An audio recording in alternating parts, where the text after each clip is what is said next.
नमस्कार, India news Haryana पर आप देख रहे हैं हरियाणा विशेष। मैं हूं आपके साथ हेमंत कुमार। चलिए शुरुआत करते हैं। हरियाणा दिवस के मौके पर सीएम मनोहर लाल ने जनता के सामने सरकार के 7 साल के कामकाज का ब्यौरा रखा और इस दौरान मुख्यमंत्री मनोहर लाल ने कहा कि कृषि के क्षेत्र में सरकार ने कई बड़े कदम उठाए हैं। उन्होंने कहा कि तीनों कृषि कानून किसानों के हित में है। साथ ही उन्होंने कहा कि मेरी फसल मेरा ब्यौरा से फसल खरीद की तमाम समस्याओं को दूर किया गया है। प्रदेश में धान और बाजरे की सुचारू रूप से खरीद चल रही है। कृषि में भी हमने अभूतपूर्व काम किए हैं।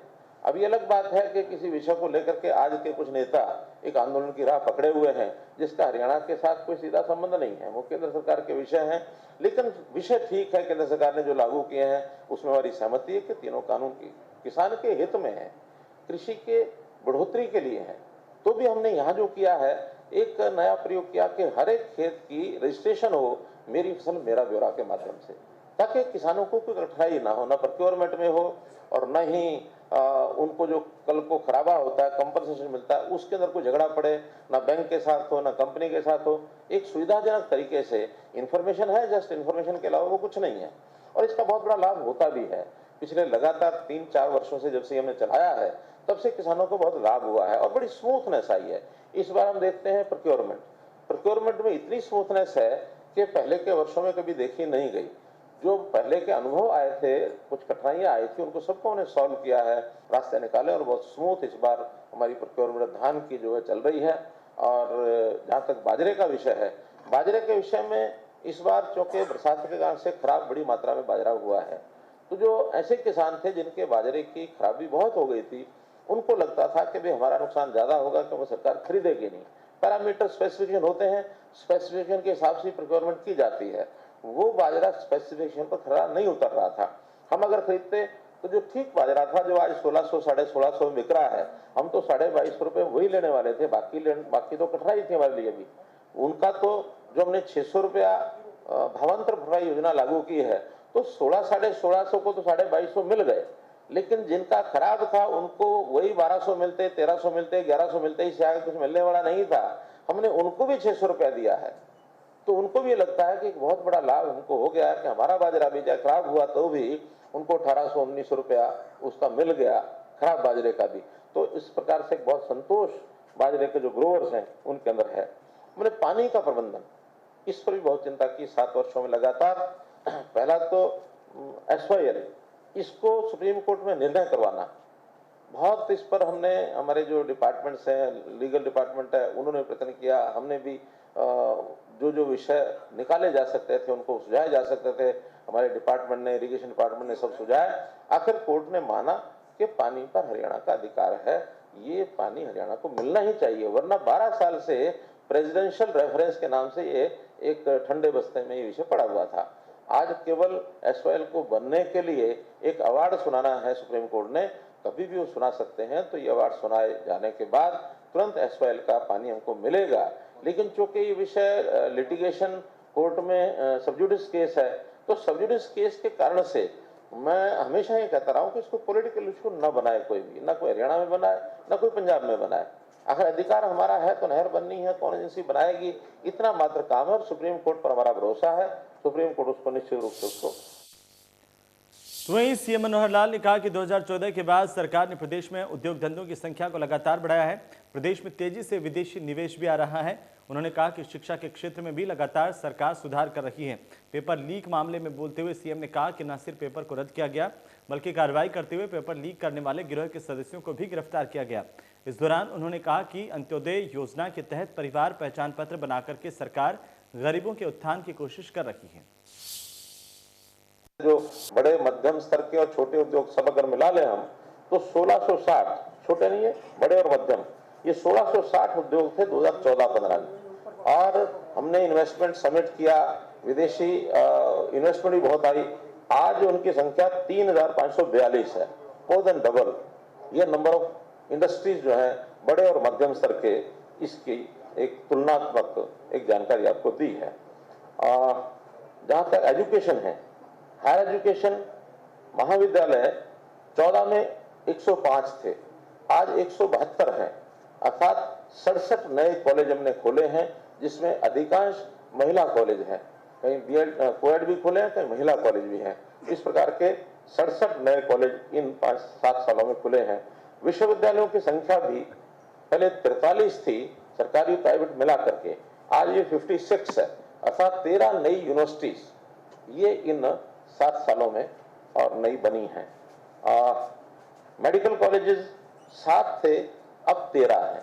उन 7 मेडिकल कॉलेज में 2014 का जो एमबीबीएस का एडमिशन था वो मात्र 700 था, अब बढ़कर के 1685 हो गया है।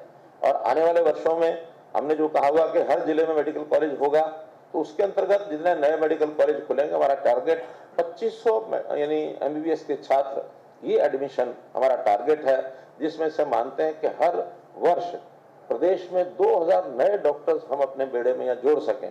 स्वाभाविक है, कुछ डॉक्टर्स ऐसे भी हैं जो पढ़ाई लिखाई करके कोई विदेश भी चला जाता है, कोई दूसरे प्रांतों में चला जाता है, कोई बड़े शहरों में चला जाता है। अगर 2500 में से हम 2000 अपने यहाँ रिटेन कर सकें, तो मुझे लगता है कि हमारा जो आवश्यकता, जो मापदंडों के अनुसार जितनी डॉक्टर्स की आवश्यकता है हरियाणा की, उसको हम बहुत जल्दी आने वाले कुछ वर्षों में पूरा कर पाएंगे। अगर कहीं फेल्योर है कोई कर्मचारी अधिकारी, तो जो समय निश्चित है उसके बाद वहां कोई किसी को अपील करने की जरूरत नहीं है, ऑटो अपील होकर के जो ऊपर का जो श्रेष्ठ अधिकारी है उसके पास अपील हो जाएगी, और उसको भी 30 दिन में इस विषय को निपटाना है। 30 दिन में अगर वहां नहीं निपटेगा तो उनसे ऊपर जो 3rd लेवल है वहां वो अपील हो जाएगी, और फिर नीचे के जो कर्मचारी अधिकारी हैं उनके खिलाफ अनुशासनात्मक कार्रवाई होगी। और अच्छी बात यह है कि 1000 से ऊपर ऐसी ऑटो अपील हो चुकी हैं, जिसमें डिपार्टमेंट्स में थोड़ा सा, जिसको कहना चाहिए, एक गंभीरता बनी है कि टाइम से इन चीजों को सॉल्व करो। और लगभग 500 से ऊपर सेवाएं इसके अंदर सब उसका काम चल रहा है। अभी तो 4 ही डिपार्टमेंट हैं जिनके ऊपर लागू किया गया है, लेकिन धीरे धीरे सभी डिपार्टमेंट से लागू हो जाएगा, और 500 से ऊपर ऐसी सेवाएं हैं जो टाइम बाउंड होंगी। टाइम से सरकारी अधिकारी कर्मचारी को उसको काम को करना ही होगा। टाइम से नहीं कर सकते तो पहले से उनको बताना होगा कि ये इसमें कठिनाई है, जिसके कारण से निश्चित टाइम पर ये चीज नहीं करना संभव नहीं है। एक्स्ट्रा टाइम की डिमांड अधिकारी कर्मचारी कर सकता है। आगे बढ़ करके स्वयं इसके ऊपर संज्ञान लिया है कि अगर कहीं भी पेपर कोई आउट हुआ, लीक हुआ, तो हमने 2-2 पेपर कैंसिल भी किए हैं, रद्द किए हैं, पोस्टपोन किए हैं, दोबारा फिर लिए हैं। भले करोड़ों रुपया उसके ऊपर हमारा खर्च भी होता है, लेकिन कहीं भी इस विषय को और बिल्कुल भी राश नहीं किया जाएगा। इस पेपर लीक और पेपर आउट के विषय में जब ध्यान में किया गया, तो ये कई स्टेट्स के अंदर ये चीजें फैली हुई हैं। बहुत बड़ा एक ग्रुप है ये, और इस ग्रुप को पकड़ने में अब हमारी पुलिस ने बहुत काम किया है। पीछे जो एक पेपर आउट हुआ था, उस पेपर आउट होने में जम्मू कश्मीर, आंध्र प्रदेश, गुजरात, हरियाणा और कितने प्रदेशों के, यानी हिमाचल में भी कुछ लिंक मिले। ऐसा सुनिश्चित एक गिरोह बना हुआ है। इस गिरोह में 48 लोग हम पकड़ चुके हैं, और पिछले दिनों के अंदर लगभग 40 लोग और पकड़े गए जो नकली जो रिक्रूटमेंट कराने के लिए और नकली अपॉइंटमेंट लेटर देते थे। अभी विधानसभा में एक केस सामने आया, और उसको भी बहुत गंभीरता से लिया गया है, और बहुत यानी एक लूटा लुटाई जो एप्लीकेंट्स की होती है उसको निश्चित रूप से हम बंद कर रहे हैं। इन सब चीजों को उजागर करेंगे। परिवार पहचान पत्र की बात आपके सामने आई है। हम गरीब परिवार, अंत्योदय भावना को लेकर के, जो ऐसे 1 लाख रुपए की वार्षिक आय, इससे नीचे जिनका यानी जीवन यापन करने में कठिनाई आती है उनको, तो उनके लिए आय का साधन कैसे बढ़े, क्या काम वो कर सकते हैं, कैसे उनको सहायता दी जा सकती है, इस पर भी हम लोग काम कर रहे हैं। और ये भी 1,80,000 से पार उसको करना।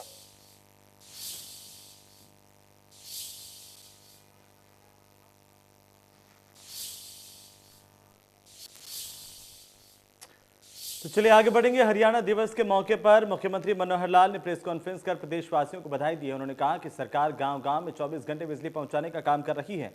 साथ ही 95% घरों में नल से जल पहुंचाया गया।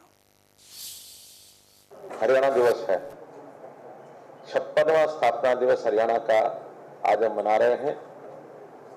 इस अवसर पर आप सबको और आपके माध्यम से हरियाणा की जनता को, जहां भी कई देश दुनिया में हमारा हरियाणवी समाज है, उन सबको बहुत बहुत बधाई, बहुत बहुत शुभकामनाएं।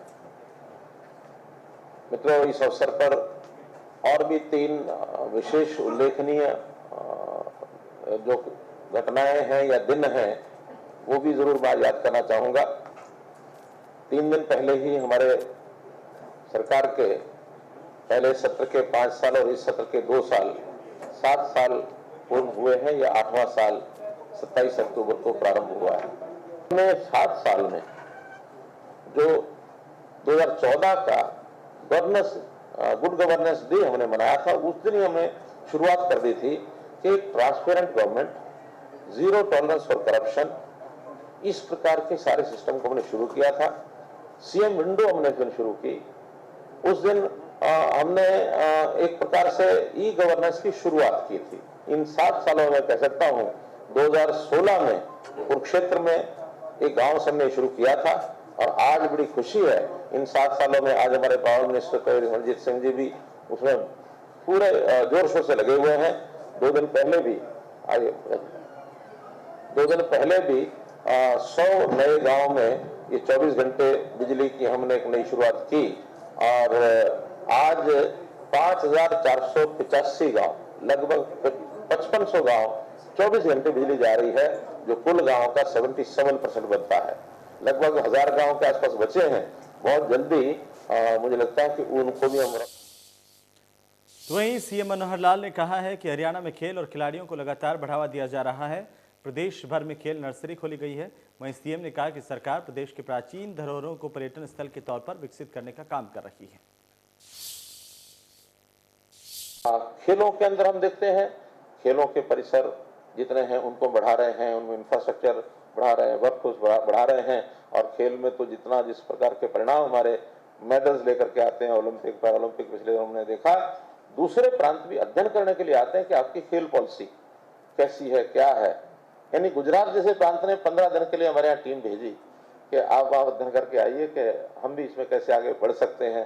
तो खेल में भी हमारा नर्सरी से लेकर के और बड़े जो मेडल जितने भी लेने वाले खिलाड़ी हैं, जिस भी एज वर्ग तक वो खेलते हैं, उनको पूरी सुविधाएं दी जाती हैं, उनको राशि दी जाती है।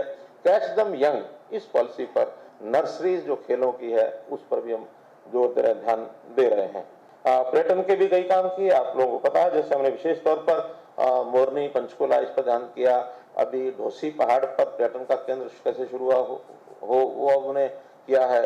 राखी गढ़ी है और इस प्रकार के कितने ही स्थान है। कुरुक्षेत्र अंतर्राष्ट्रीय गीता जयंती का कार्यक्रम है, तो चाहे धार्मिक टूरिज्म हो, चाहे मनोरंजन के नाते हो, ऐसे स्थानों पर हम फोकस करके और टूरिस्ट को आकर्षित करने के लिए बहुत से कार्यक्रम हमारे चल रहे हैं। इसमें होम स्टे पॉलिसी हमने बनाई है।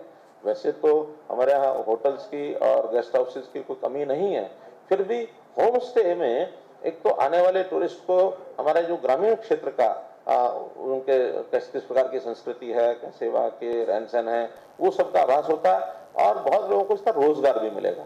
तो होम स्टे पॉलिसी ये भी हमने बनाई। वहीं किसान नेता राकेश टिकैत ने ट्वीट कर केंद्र सरकार को चेतावनी दी, अगर 26 नवंबर तक मांगे पूरी नहीं की गई तो 27 नवंबर को गांव से किसान दिल्ली पहुंचेंगे और पक्की किलेबंदी के साथ आंदोलन को मजबूती दी जाएगी, जहां पर आंदोलन स्थल पर किसान तंबुओं को मजबूती से लगाएगा।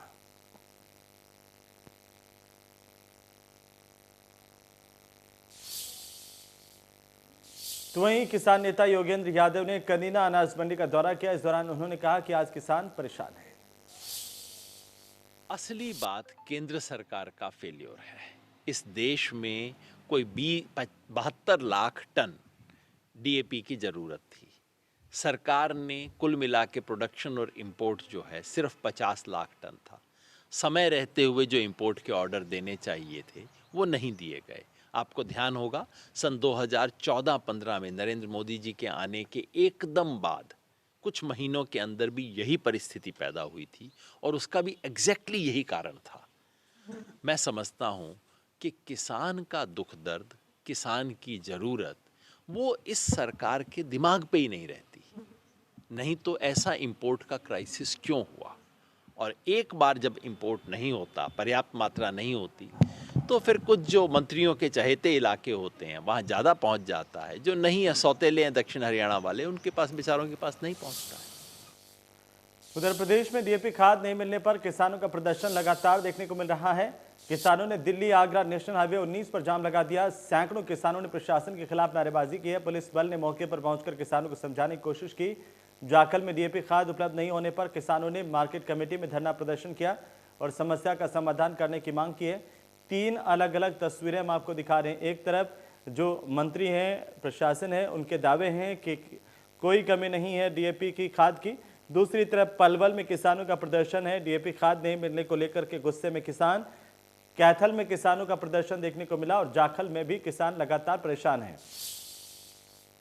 वहीं एलनाबाद उपचुनाव को लेकर मंगलवार को सिरसा के चौधरी देवीलाल विश्वविद्यालय में बने लॉ भवन में सुबह 8 बजे से मतगणना शुरू होगी। मतगणना को लेकर लॉ भवन के आसपास कड़ी सुरक्षा का इंतजाम किया गया है। ईवीएम मशीनों को लॉ भवन के स्ट्रांग रूम में रखा गया है, जिसकी सुरक्षा 3 लेयर तक की फोर्स लगाई गई है। सिरसा डीसी अनीश यादव ने मतगणना खत्म होने के बाद राजनीतिक पार्टियों के कार्यकर्ताओं को हुड़दंगबाजी नहीं करने की अपील की है। उन्होंने कहा कि अगर ऐसा कोई व्यक्ति करता है तो उसके खिलाफ कड़ी कार्रवाई की जाएगी। उन्होंने कहा कि उम्मीदवार की जीत घोषित करने के बाद सभी पार्टियों के कार्यकर्ता शांति बनाए रखें। जो हमारा काउंटिंग सेंटर है उसको 3 लेयर की सिक्योरिटी हम लोगों ने दी है, जिसमें सबसे पहली लेयर रहेगी पैरामिलिट्री फोर्सेस की, उसके बाद जो हरियाणा की आर्म फोर्स है वो, और तीसरी लेयर रहेगी सिविल जो हमारी हरियाणा सिरसा की पुलिस है उसकी। इसके अलावा एक डीएसपी ओवरऑल नोडल है और 2 डीएसपी आसपास की पूरी वो देखेंगे, जो भी अगर कोई इशू होता है तो तुरंत वो लोग रिएक्ट करेंगे। पार्किंग की व्यवस्था की गई है ताकि वहाँ कोई भी जो गाड़ी है आसपास सेंटर के आए ना, और कुछ लोगों की दशहरा मैदान में पार्किंग है, कुछ को वहीं जो हमारा यूनिवर्सिटी है वहाँ पे उनकी अलग पार्किंग व्यवस्था की गई है। साथ ही ये इंश्योर किया जाएगा कि कोई भी मोबाइल लेके ना जाए, जो सिर्फ ऑथोराइज्ड है वो ही मोबाइल लेके जा सकते हैं। और सीसीटीवी कैमरेज लगे हैं, वीडियोग्राफीज हो रही है ताकि कोई भी अनफेयर मीन्स या कोई भी गड़बड़ वहाँ पर ना हो। हमारी तरफ से काउंटिंग को लेकर पूरी व्यवस्था है। कल जो काउंटिंग का जो प्रोसेस है वो सुबह 8 बजे से प्रारंभ कर दिया जाएगा। सभी कैंडिडेट्स, उनके इलेक्शन एजेंट्स और काउंटिंग एजेंट्स को जो हिदायतें इलेक्शन कमीशन ऑफ इंडिया की है वो उनके बारे में सभी को सूचित कर दिया गया है। तो everything is going as per plan. कल यहाँ पे जो कैंपस रहेगा यहाँ पे 3 टायर ऑफ सिक्योरिटी रहेगी। तो जो भी अधिकारी या फिर जो इंडिविजुअल जो अधिकृत रहेंगे इलेक्शन कमीशन ऑफ इंडिया की गाइडलाइंस के अनुसार सिर्फ उन्हीं की एंट्री अलाउ कर दी जाएगी। अदरवाइज बाकी किसी और व्यक्ति विशेष की एंट्री यहाँ पे अलाउ बिल्कुल भी नहीं करी जाएगी। तो चलिए इसी के साथ ही हरियाणा विशेष में फिलहाल इतना ही। नमस्कार।